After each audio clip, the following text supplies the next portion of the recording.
अस्सलाम वालेकुम प्यारे बच्चों। आज हम 7th क्लास की हिस्ट्री से एक इम्पॉर्टेंट टॉपिक लाए हैं। 5th चैप्टर है इसका नाम है रूलर्स एंड बिल्डिंग्स। इसमें हम आपको जानकारी दे देंगे मिडिवल रूलर्स के कंस्ट्रक्शन स्टाइल के बारे में। आपको जानकारी प्रोवाइड की जाएगी कि ये रूलर्स सिर्फ रूल ही नहीं करते थे बल्कि उनका एक कंस्ट्रक्शन टेस्ट भी हुआ करता था। प्यारे बच्चों, ये बहुत ही बड़ा टॉपिक है। इसके हम छोटे छोटे सब टॉपिक्स बना चुके हैं। तो आज का सब टॉपिक जो है ये इसका पहला सब टॉपिक होगा।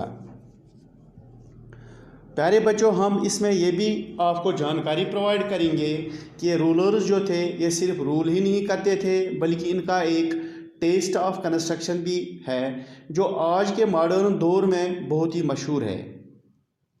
प्यारे बच्चों, आज हम मॉडर्न दौर में हैं। हमारे पास सारे रिसोर्सेज हैं, हमारे पास मशीन्स हैं, हमारे पास कंस्ट्रक्शन मटेरियल भी है, लेकिन फिर भी हम आज कुतुब मीनार, ताजमहल, दिल्ली की जामिया मस्जिद जैसे मॉन्यूमेंट्स क्यों नहीं बना पाते हैं। उस ज़माने के किंग्स ने लिमिटेड रिसोर्सेज के होते हुए इतनी शानदार कंस्ट्रक्शन बना के रखी हैं कि आज भी हमें मजबूरन इनको वंडर्स के लिस्ट में रखना पड़ता है। मिसाल के तौर पर कुतुब मीनार को ही ले लीजिए। इसको कुतुबुद्दीन ऐबक ने बनवाया था। उन्होंने अकीदत के लिए ख्वाजा बख्तियार काकी की याद में इसको बनवाया था, जो एक मशहूर ही सूफी सेंट था। लेकिन कुतुबुद्दीन ऐबक इसको सिर्फ बेसमेंट ही बनवा पाए। बाद में इस कुतुब मीनार को उसके जो बाद जो किंग आया इल्तुतमिश, उसने इसको 3 स्टोरीज़ यानी 3 स्टोरीज़ ऊपर चढ़ाया। इसके बाद जो इल्तुतमिश का उसके बाद वाला जो किंग आ गया फिरोज शाह तुगलक, उसने उसकी आखिरी 2 स्टोरीज़ बनवाई। इस तरह कुतुब मीनार जो है ये 5 स्टोरीज़ बन गया। कुतुब मीनार को देखकर हम इसके डिफरेंट आर्किटेक्चरल स्टाइल्स भी रिकग्नाइज कर सकते हैं जो कुतुबुद्दीन ऐबक के दौर से फिरोज शाह तुगलक के दौर तक बदलता रहा। डियर स्टूडेंट्स, ये कुतुब मीनार जो है ये 900 ईयर्स पुरानी एक बिल्डिंग है। अर्थक्वेक और मौसम की मार भी झेलता रहा। आज भी ये इमारत वैसी की वैसी खड़ी है। बाद में जो किंग्स आ गए उन्होंने उसको अच्छी तरह संभाल के रखा और आज हम इसको शानदार तरीके में देख सकते हैं। प्यारे बच्चों, आज भी ये इमारत खड़ी है। उसकी पहली बालकनी में पत्थरों पर अरबी में इंस्क्रिप्शंस है। आज भी हम लिख सकते हैं, लेकिन आप अगर देखोगे जहाँ पर लिखाई है इसमें डिफरेंट स्टाइल्स हैं, जैसे कर्व्स हैं, जैसे स्क्वायर्स हैं, जैसे रेक्टेंगल्स हैं, जैसे ट्रायंगल्स हैं। हर जगह पर ये अरबिक राइटिंग लिखी हुई है। ये हम कह सकते हैं कि आर्किटेक्चरल अचीवमेंट है। आज हम मशीन का इस्तेमाल करते हैं, लेकिन उस दौर में ऐसी कंस्ट्रक्शन एक मार्वल से कम नहीं है। आप हर जगह और हर चीज़ में नक्काशी देखोगे, इतनी फिनिश के साथ बनाया हुआ है। ये एक आर्किटेक्चरल डेवलपमेंट है। बनाना इम्पॉर्टेंट नहीं है, बल्कि किस वक्त में और किन हालात में बनाया ये इम्पॉर्टेंट है। तो ये थी कुतुब मीनार के बारे में थोड़ी बहुत जानकारी। चलिए हम आगे बढ़ते हैं।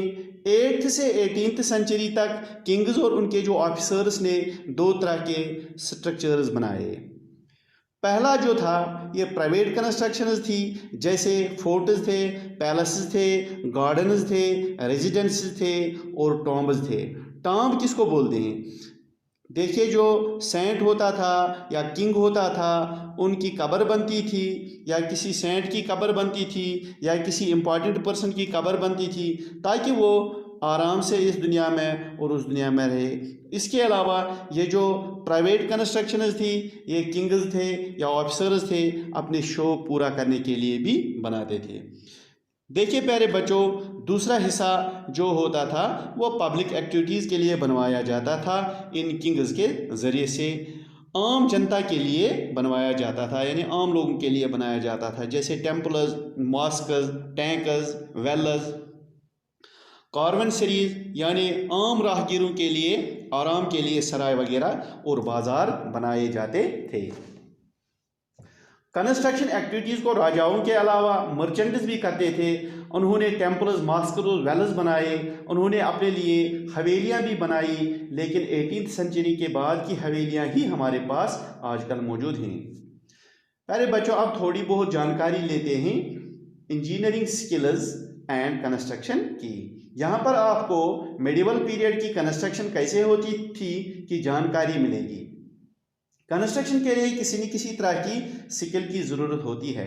आज हम देखते हैं कि जब हम कोई मकान बनाते हैं तो जो हमारे मिस्त्री या इंजीनियर होते हैं उनके काम करने का एक तरीका होता है। मिसाल के तौर पर हम उस वक़्त कुतुब मीनार बनाया गया, उस वक़्त न क्रेन थी और न ही दूसरी मशीनरी थी, तो कैसे इसमें शानदार मोनूमेंट को बनाया गया। थॉट प्रोवोकिंग है ये सोचने पर इंसान को मजबूर करता है कि क्या टेक्निक लगाई गई होगी, उन्होंने बारी बारी पत्थर किस तरह नीचे से ऊपर ला दिए गए थे। यानी ये मोनूमेंट हमें एक क्लू देते हैं कि उस वक्त टेक्नोलॉजिकल डेवलपमेंट कैसा था। यानी मोनूमेंट जो हैं ये हमें इनसाइट प्रोवाइड करते हैं कि इस वक्त कौन सी कंस्ट्रक्शन टेक्नोलॉजी इस्तेमाल करते थे। मिसाल के तौर पर हमें एक रूफ बनाना है, हम इसको घास फूस और लकड़ी के चार खंभों से भी बना सकते हैं। जब इसी रूफ को हमें एक सुपर स्ट्रक्चर बनाना है तो हमारा काम थोड़ा सा मुश्किल बनता है, हमें इसके लिए सोफिस्टिकेटेड स्किल्स चाहिए।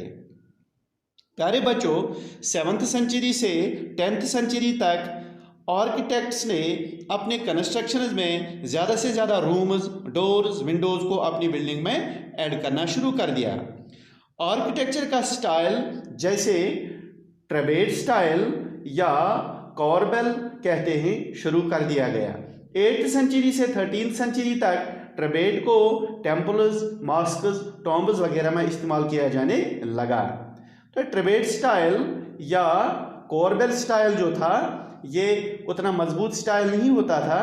12वीं सेंचुरी से आगे हम दो डेवलपमेंट्स जो टेक्नोलॉजिकल एंड स्टाइलिश जो डेवलपमेंट्स हैं वो देखते हैं। नंबर 1, सुपर स्ट्रक्चर का जो वेट होता था विंडोज और डोर्स के ऊपर होता था, इसको कभी कभी आर्चेस उठा लेते थे, यानी आर्च स्टाइल में इसको ऊपर बनाया जाता था। इस फॉर्म ऑफ स्ट्रक्चर को आर्क्वेट स्टाइल कहते हैं। Number 2, lime stone and cement को अब ज़्यादा से ज़्यादा इस्तेमाल करने लगे थे। ये एक बहुत ही मजबूत किस्म का सीमेंट होता था जिसे पत्थरों के छोटे छोटे चिप्स के साथ मिलाकर एक कंक्रीट सॉलिड मास तैयार किया जाता था और ये बहुत ही सॉलिड में कन्वर्ट हो जाता था। इससे जो बड़ी बड़ी कंस्ट्रक्शंस को बनाना अब आसान और जल्दी मुमकिन हो गया। तो प्यारे बच्चों, ये था इस टॉपिक का पहला सब टॉपिक। तो उम्मीद है कि आप इसके सारे वीडियोस को देखोगे और आप इस रूलर्स एंड बिल्डिंग्स के इस चैप्टर को कम्प्लीटली पढ़कर एग्ज़ाम के लिए तैयार हो जाओगे। Thank you for watching this video.